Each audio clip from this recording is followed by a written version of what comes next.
Joining us now is Paul Charles, who's the Chief Executive at the PC Agency.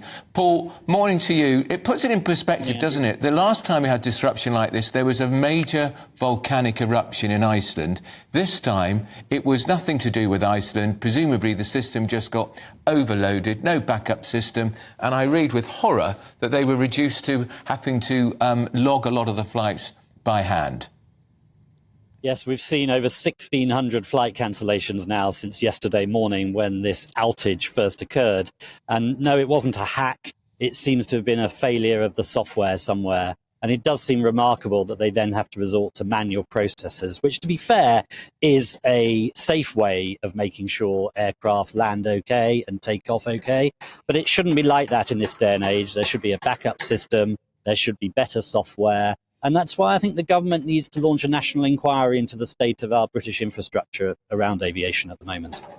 Yeah, because have I got this right, Paul? It just seems to me virtually every bank holiday or major holiday period, there is a problem with the airlines and problems with delays and disruptions, this being the worst, of course, for 13 years. We've certainly seen some high-profile incidents over recent bank holidays. Just a few weeks ago, we were talking about the e-gates falling over, of course, which affected all of our airports around the UK. Now, this time, it's over 6,000 flights that have been affected and literally 500,000 people around the world who were caught up in this. Many of them will lose money. They won't get compensation because the airlines say it's not our fault. It was NAT's computer system to blame.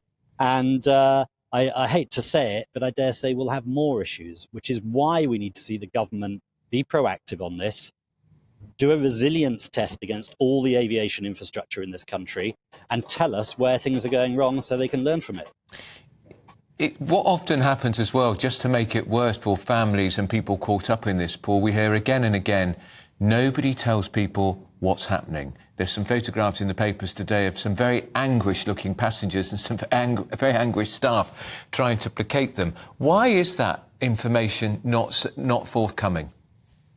Well, airlines, to be fair, have got better at communicating, sending texts and emails when there's a problem with your flight. I got one last week about a 20-minute delay, which I was surprised about, but at least they were communicating. So they have got better, but it's still not good enough. And I think now is the time for a conversation and debate to be properly taking place about when there is an outage like this, how airlines, airports and NATs all working together can communicate better to consumers, especially in other destinations, not in the UK. Often when you're in an airport somewhere in Europe, for example, the communication is much poorer. They don't know what's going on at the airline representative desk locally.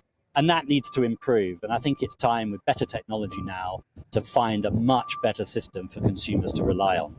Mark, just finally, we know, don't we, that Heathrow Airport is probably the busiest airport in the world. So don't we need in this country an air traffic control system that reflects that? And also, more importantly, a backup system in case there is a problem? We should have a system we're proud of, whether that's the e-gates, whether it's the air traffic control system that controls thousands of flights a day. We should be in a situation where our technology is fail-safe.